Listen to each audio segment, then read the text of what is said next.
And I wish I had some sort of jacket on today, or at least some sort of jumper, because it's a bit colder than I thought it was. But then again,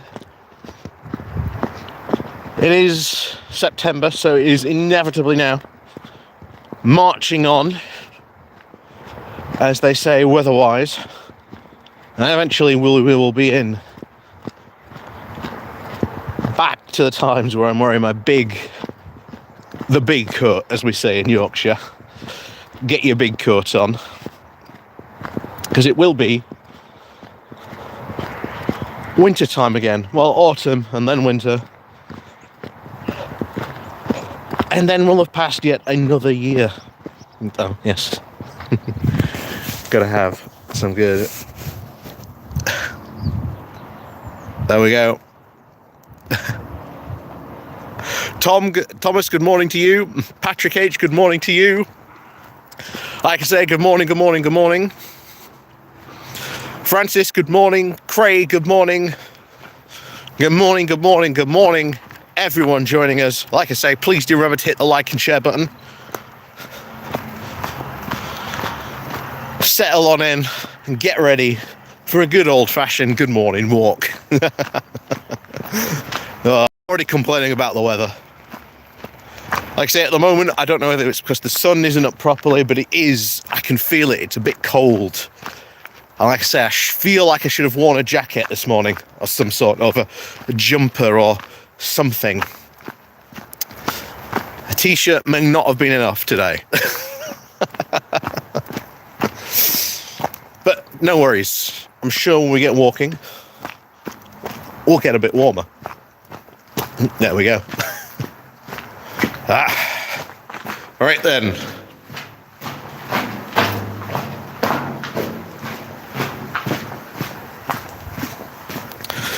So, Thomas, what you said here, reform is the only option because Labour isn't doing anything Conservatives aren't as well. Again, not true. Not true at all. But, you know, feel free to believe that. Oh.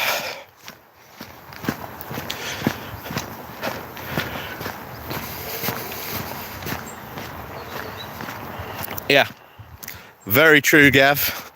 I mean, we've been covering the chaos going on in these reform councils, and it is getting very obvious. It's getting very close to crunch time. You know, there's a couple of big things that are going to be coming up very soon. First of all, in a lot of these reform councils, you've got local government reform. In some cases, that is going to mean that reform actually lose council seats with how these reforms are going to shake up and shake out.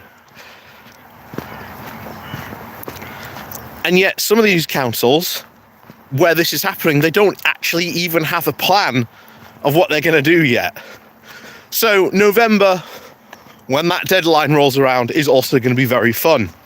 Not only that, in December, right, these councils are also very, very much expected to have their financial plans. They're expected to have budgets ready to show by December, so that then they can be voted on for February. I'll tell you now, that's going to be fun. That is going to be very, very fun indeed. Oh, anyway, back to the comments. Good morning everyone joining us, by the way. Like I say, welcome to the Good Morning Walk. Remember to press the like and share button, because for some reason YouTube won't let me share. Well, it does, but for some reason it doesn't work. So I don't know, it's just technical problems on my phone once again, or whatever. But anyway, here we go. So, good morning. Oh, Billy, good morning to you.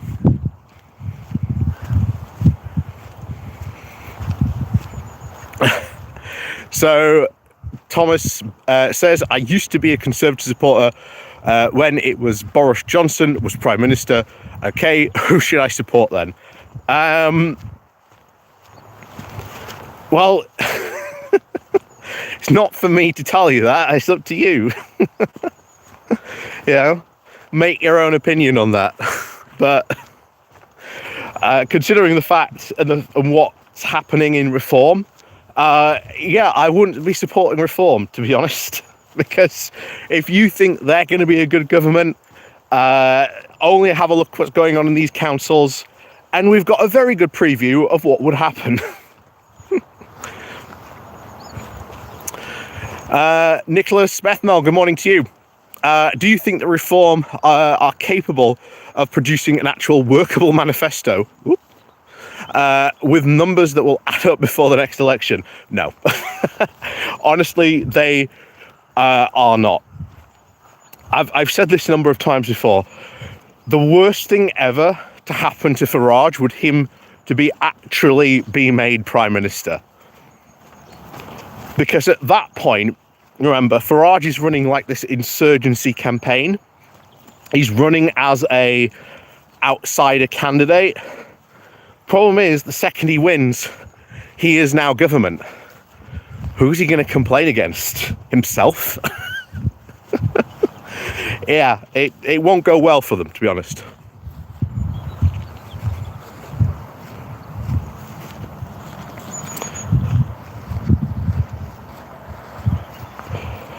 Oh. Ben, my local MP is now a Reform MP. Good morning to you. Oh, we had a defection that I haven't heard about? Oh, well, we might talk about that later. Oh.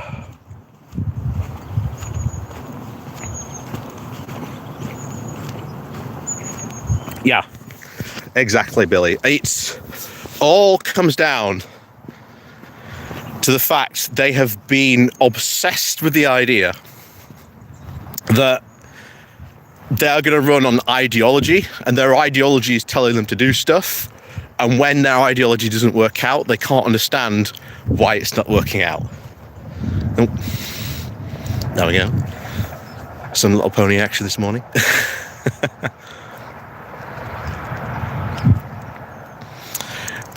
Gav, for me in the local elections in Starefoot, I'm hoping the Lib Dems post a proper candidate instead of a paper one. Again, in Barnsley, I think the only way to stop reform is to vote for Labour. And remember, I don't necessarily think that Labour around here have actually done that bad a job. I mean, you look at the town square, you look at the 2030 plan, and what's going to go on from that, it's generally not they've generally done a really good job on that one.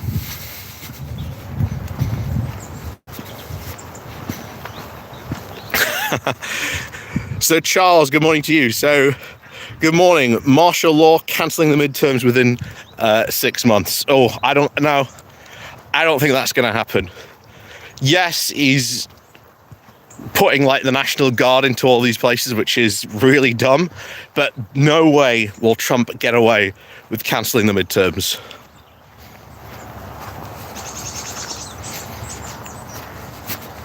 Like, no way will Trump get away with cancelling the midterms. The idea generally that he does, and like the American public get away, like allow him to do that, I generally think there's no way the American public would allow him to do that. Very, very much so.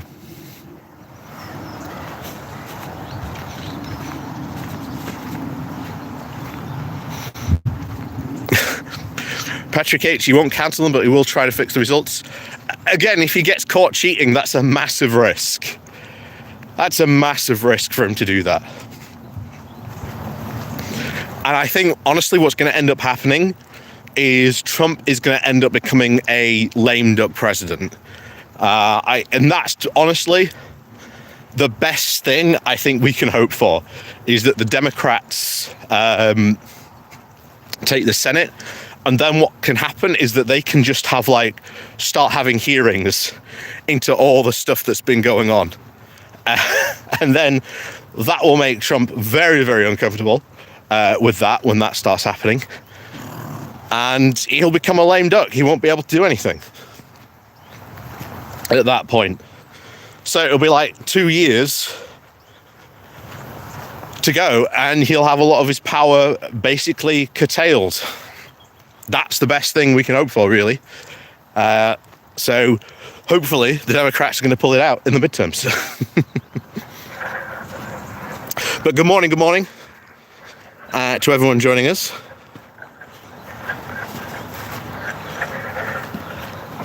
Hello from Derby, good morning to you. Spiritual Poet, good morning to you. What will it take to replace Morecambe McSweeney with someone who actually gives good advice to Starmer? I think that's happening, to be honest. Good morning, Sarah Davis. Good morning to you. Good morning to everyone else joining us, by the way. Because I think, honestly, McSweeney has been the problem. Because very, very, very early on... Oh. Stretching. Stretching for the big day ahead. So very, very early on, a lot of people were saying and said how odd it was that Starmer had this massive majority, but he was governing as if he had a majority of 14. And it has constantly been very, very odd. Very, very odd indeed that they've been running like this. And I think that this is now starting to bubble to the surface, where you've got backbench MPs that are feeling like, as has been said constantly this week, we feel we are not being listened to. And as a result, things are going wrong. And I think that is partly to do with McSweeney. I think if he goes and Starmer gets someone better in to do it, I think all the more better. And I think the fact that it's now very obvious that probably the Labour deputy leadership is probably going to be someone from the left, by the looks of it, that is very obvious this is going to happen. Because when it comes to the membership, I don't think they're going to vote in Bridget Phillipson. Can't remember her name now, who said it this week. Why would you vote for someone who has been in cabinet all this time and been a part of all these terrible decisions? The membership would want someone who will hold Starmer's feet to the fire and really get him to someone, who will, force him to do stuff. I think this has been a problem going right back to the very beginning of when Starmer became, Labour leader. How many times have I been doing this walk when they were in opposition saying, Starmer needs to be more brave, he needs to be more bold. I think that's the big problem. They've got this massive majority. They could really make some major changes if they wanted to. And yet, he's not.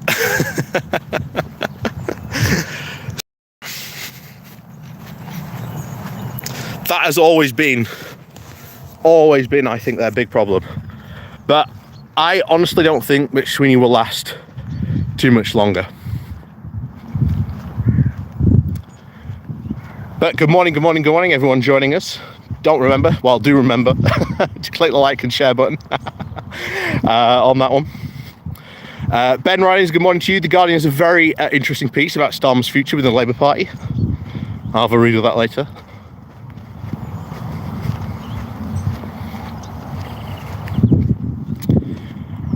Special Poet, I haven't lost my faith in Labour just yet.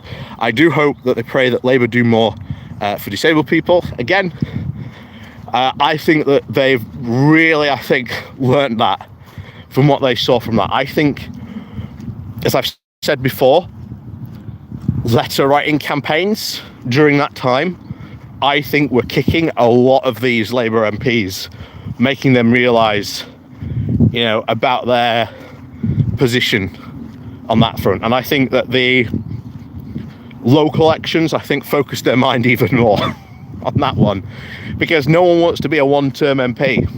And there's an awful lot of new MPs. I've always said before, how long before they really start throwing their weight around? I think we're probably going to see that very soon indeed. I think the conference could be very interesting. We'll see how that goes. But we'll see. We'll see in that one.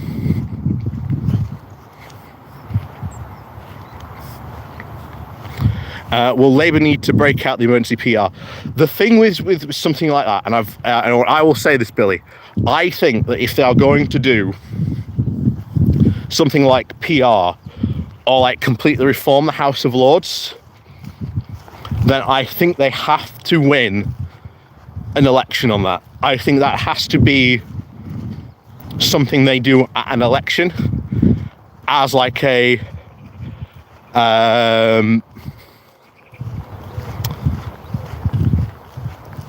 as an election promise. I think that's what it has to be. I don't necessarily think it's something Starmer could just turn around and say, right, we're changing the electoral system. I think what you're seeing is the cross-party group at the moment. I think you are seeing the cross-party group that does want to push for PR, calling for a commission into the voting system. I think that is a very good next step on that front. But I would also say, as always, why not include the House of Lords in all this? I've always said, as much as I want to change the voting system, I've always felt that the House of Lords is like the bigger target. It's the one that will really change things, I think, for the better on this. I think very, very much so. It has the possibility to do that.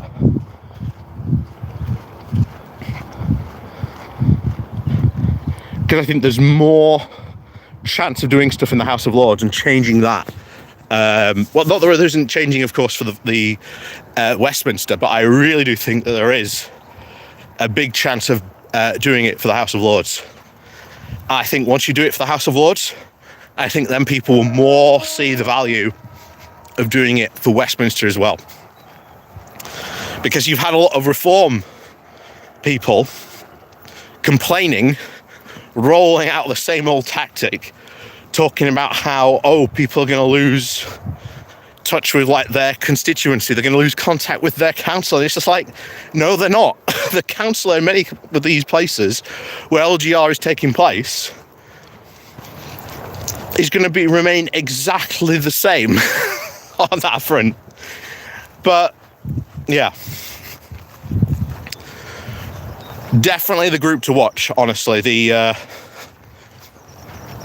all-party group on the votes. And bear in mind, most of them are now from Labour on that front. So that is quite good to see on that one.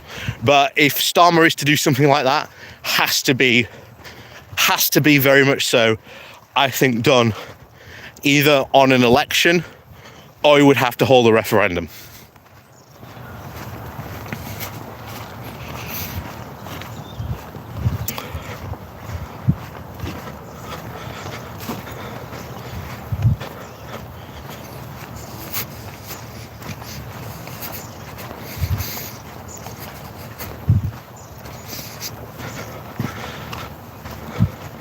Let's make Jeremy Corbyn the new US ambassador.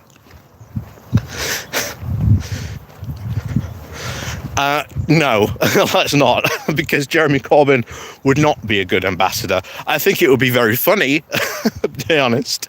But no. And to be honest, he's still trying to fuddle around, trying to get your party off the ground. Oh. I still think that's going to end up being a massive disaster. Like, generally, I still think your party is going to end up being like a massive disaster. Because I've said this in videos about this. All the people who are involved in Momentum and never did any self-retrospective, never really looked at what went wrong and quickly blamed others for stuff that they were responsible for, mind you, are now in charge of that. Gee, I wonder how well your party's going to go.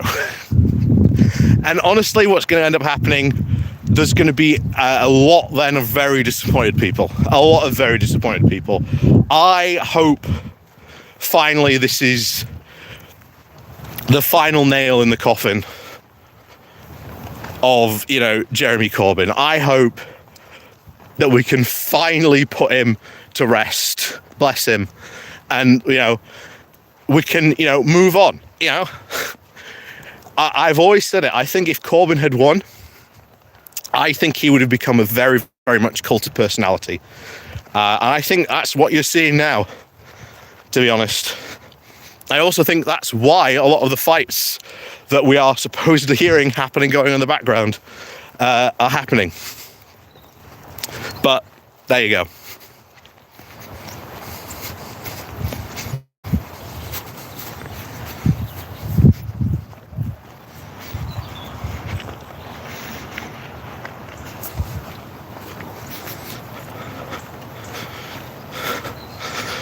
Yeah. Well, again, you make this point of, oh, it's going to be a reform. Not necessarily if it's done under PR. You know, if you look at a lot of the polls, as I've said this before, you know, and as I pointed out this week as well, just because they are polling well doesn't necessarily mean they are performing like that. And when, you know, you look at polling numbers, when people are asked, would you prefer a reform parliament or a second term of Starmer, people would far prefer a second term of Starmer to potentially the madness that could be unleashed because of, you know, of that. Anyway, hold on a second. Oop. Time to shoot this again.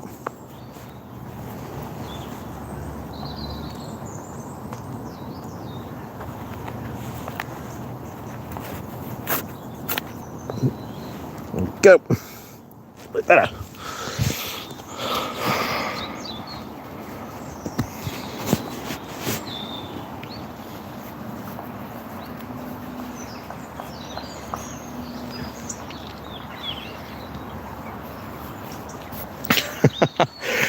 Not according to the polls, not according to the YouGov polls. Rastafarius Rex, very, very good name, by the way. Not according to the YouGov polls. And that's where, if you look into those polls that came out recently on that, you know, Reform doesn't even have confidence from the British public to run the economy properly.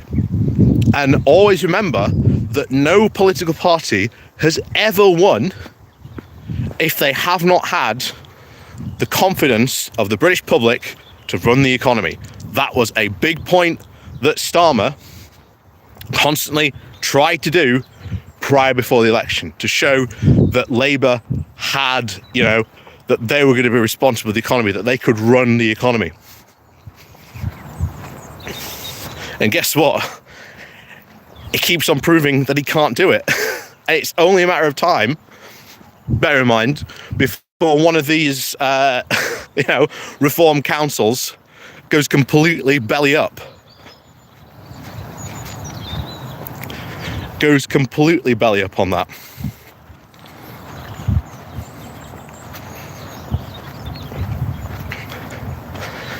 It's inevitable on that one.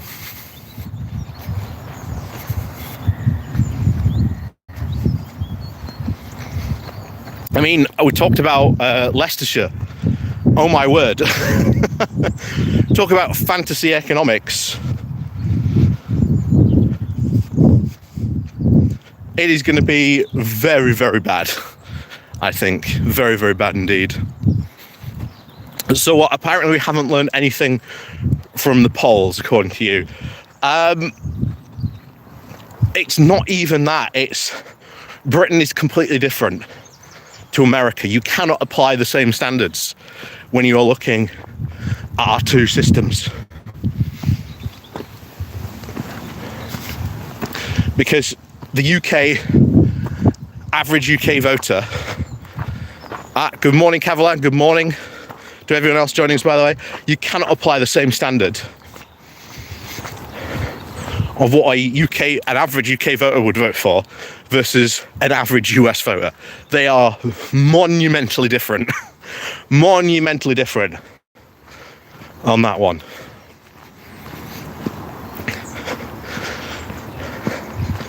And like I say, no party has ever won a general election if they have not had the confidence of the British public to run the economy. Ever. Reform do not even have that.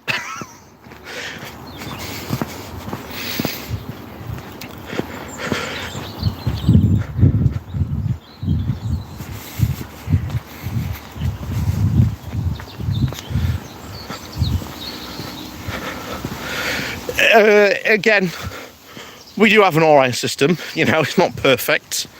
You know, I would never say the UK system is perfect. You know, needs a little bit of help, a lot of help on that one. But we'll see. Charles, did you see the football style shirt reform at the conference with names on the back? Feel sorry for Man City fans. Oh, yeah. These were the... this was the big stunt that Farage pulled. He was like, oh my God, you don't understand the transfer window. Like, these are the people who are going to be supporting reform. And I think one of the ones was like Alistair Campbell.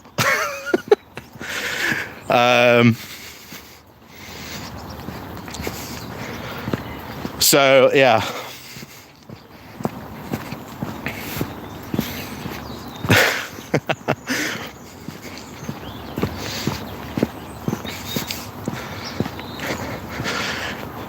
Not only that, but Reform have actually lost in the polls very recently. You know, they've actually come down in the polls by about 2 points for sure. But as I've always said, do you think Farage can maintain this momentum for this long? No. You know, a week is a long time in politics, they say, but a year might as well be an eternity. And the next general election isn't until 2029. Do you think Farage is going to be able to maintain that momentum? Do you think all those local councils are going to be, fine and dandy, and that nothing bad is going to happen in one of those areas?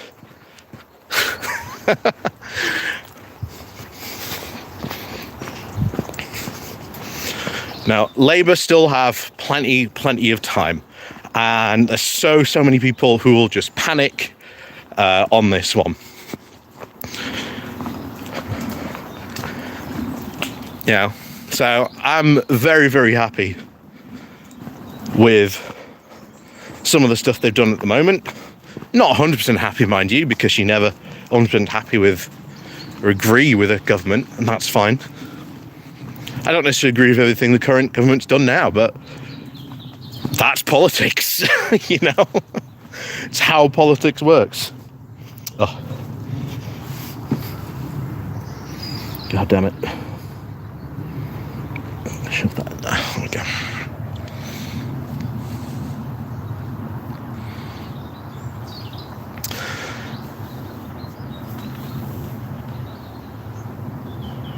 Yeah.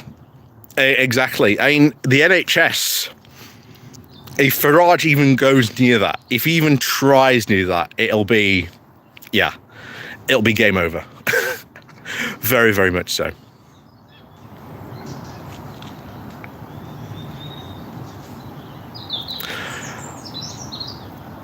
So even then, again, it's not necessarily. No, next election is in 2029. Well, last possible date you can have a general election is in 2029, shall we say.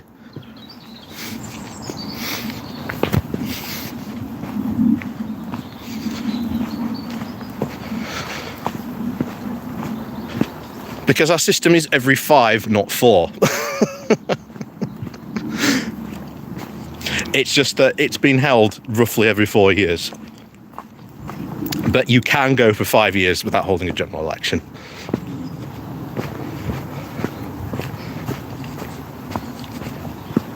So yeah, the last possible date is 2029. So, and a lot can happen between then and now. So, as I've said, don't think Farage is going to be able to keep up that momentum. And I think he knows it. Very, very much so. Because if all he can do, and remember, we've seen this in America. We've seen this with all the culture war stuff going on in America. That ended up doing nothing now for the Conservatives. It's not winning them any points.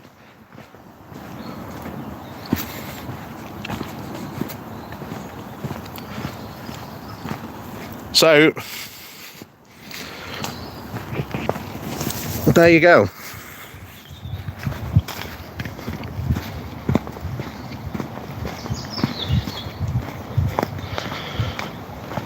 So it is far, far, far, I think, too soon to say on this.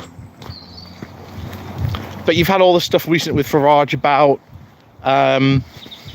his house and that scandal. Do you think Farage is not going to have any more scandals that will maybe damage his credibility? Do you think they're somehow going to be able to hold all those 4 parties together? What about the fact that there is now a challenge, bear in mind, going on to now recount the vote in Wales, where the Reform Sarah Puchin won by 16 votes. The last place candidate has asked for a recount and has recently won a High Court ruling for a recount to go ahead. So that honestly would be very hilarious if they turned out not to win on that recount.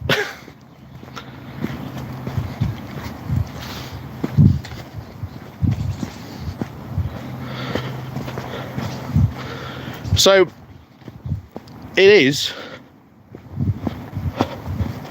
and always will be, now a long ass time before the next election, and it's not likely to happen. It's a long time to try and maintain that sort of lead without anything going wrong. That has never happened.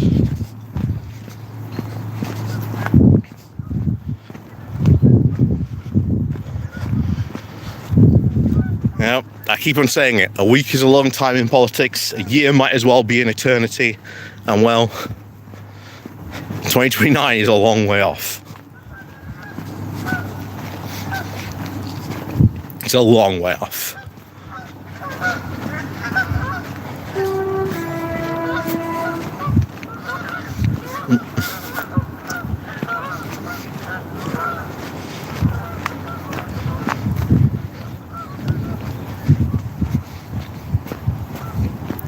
Oh, geese, yeah. I would have shown them, but you can't see them, unfortunately. Like I say, I am walking right next to the hedge. Worst thing about this path, it's so uneven. Like I said, we can go across it now, but second it comes into winter, second this all starts getting muddy, oh, forget about it.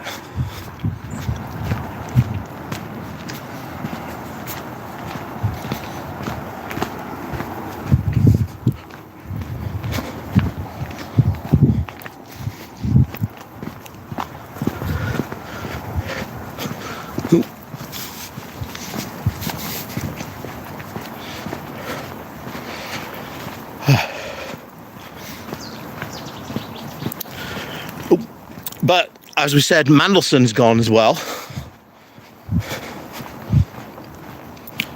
So that is a kind of a big news.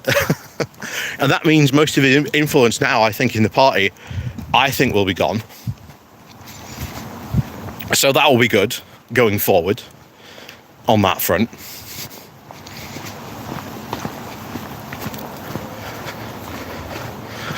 There is potential now, as we've seen, from the fact that the Labour left really got out very well good in this contest. Very good indeed. Even the first to actually field a candidate, actually have a proper announcement and push as well. I was very, very pleased. I was very, very pleased, quite frankly, that happened. Will she get the nomination? Probably not. I'm not that optimistic about her chances, but anyway, she might do it. You know, don't count her out yet. But we'll see what happens when the MP voting round closes. And then, of course, during the conference, we will, of course, get their speeches, which is obviously normally is and always is seen as a big point.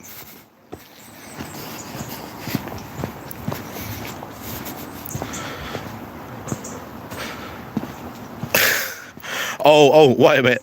Labour MPs are defecting to Reform. Yeah, don't think so. Don't think so. That is even that is beyond the pale, because that hasn't happened. In Christ, Jacob Rees-Mogg was there at the Reform conference. I thought he was going to defect, but apparently not.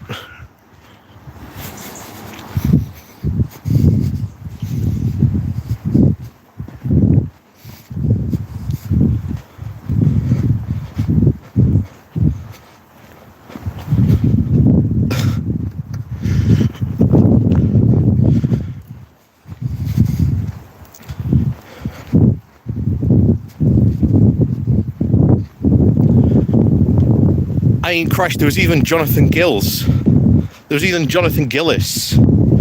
the Reform conference. The funny thing that was happening this week was the fact that Nadine Dorries, I don't know if people saw this, well, we reported out on the video this week as well, but because Nadine Dorries has now joined Reform UK, apparently now a lot of the Conservative MPs who were apparently considering it are now not. So once again, Nadine Dorries bringing a touch of death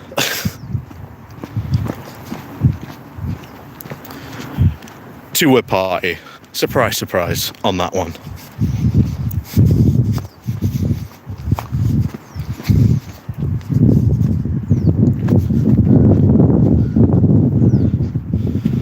Surprise, surprise. Although, not too surprising, to be honest. After all, it is Nadine Dorries. Oh. Right. Let's get across here. Oh. Who takes away that?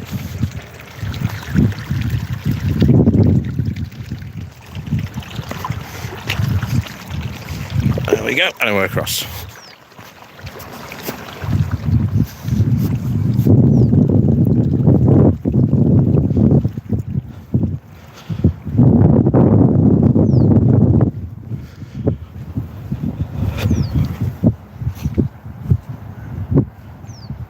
Yeah, oh, please let Nadine Dorries Lee Anderson will not start singing.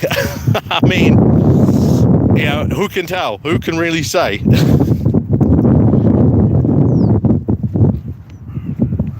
It is going to be very, very interesting indeed, I think. Because all Reform are gathering are the complete Tory no-hopers and no chances. And the thing is, we are seeing a lot of infighting about this in Reform. as I've said before, how are they going to keep and maintain this momentum?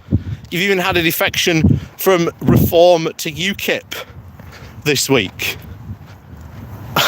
Because, of course.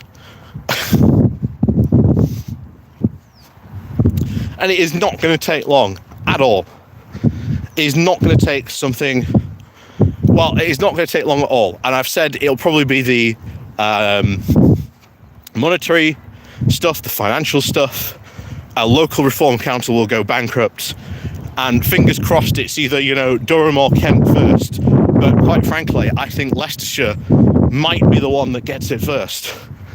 If we look at what they've been saying recently. Yeah, how could Mad Nads possibly help reform? Yeah, looks like it's done nothing but damage them.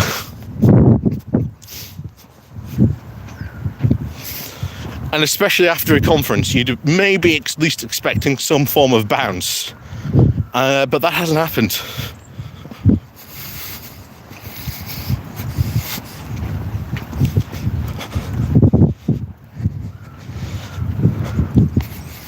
Not only that, but people continually keep on discounting, as I've said before, the Lib Dems. I think the Lib Dems in the former Tory heartlands could pull off a very big coup indeed. Because there were 16 seats where they were short in just double-digit numbers. Remember, Mel Street,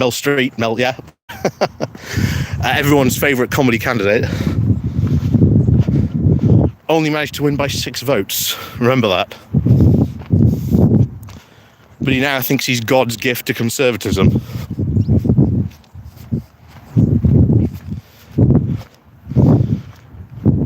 So there is everything to play for. I think the next local elections next year, the Senate elections, could be quite interesting in itself. We're seeing a lot of action from UKIP, desperately trying to take over the Senate. They are putting a lot of money into there. And what's happening? What have we been seeing recently?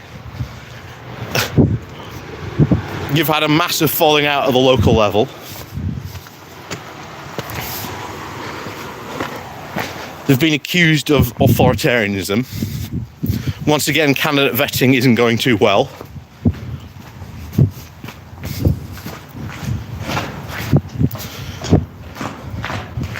But it's been seen very much in Wales as a 2-horse race between Labour and Reform.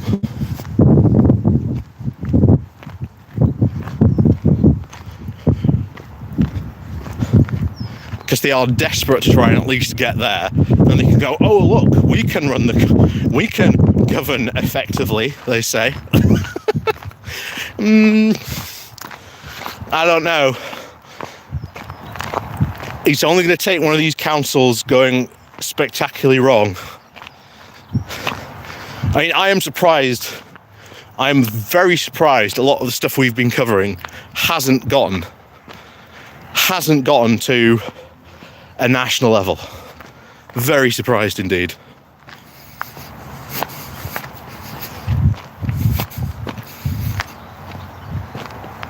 Yeah, Richard Holden. Yeah, majority of 20. And I think it's going to come to turnout. Because the last local elections, pretty much, it was turnout. And that's the thing I think we have to try and drive home to people. Get out and vote. Because I always keep on saying this as well. Reform have a very, very effective turnout machine.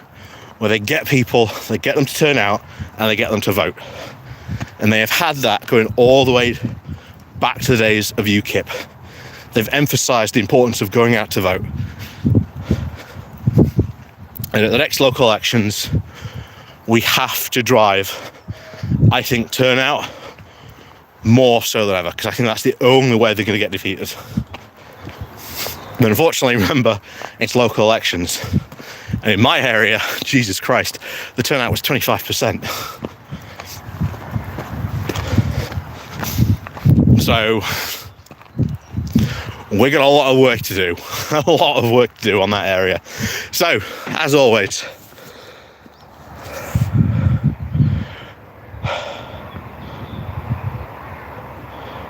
so here we are, wonderful view, as always. So, thank you very much, of course, for joining us this morning on this Good Morning Walk. It's been absolutely fantastic, as always. So, thank you very much for joining me. Do remember to click the like, share, and of course the subscribe button if you aren't subscribed. Links down below to help support the channel. And of course, as always, have an absolutely fantastic weekend. Go out, enjoy yourselves, and as always, if you can't be safe, at least be sensible. So, as always, we'll see you all next time for another Good Morning Walk.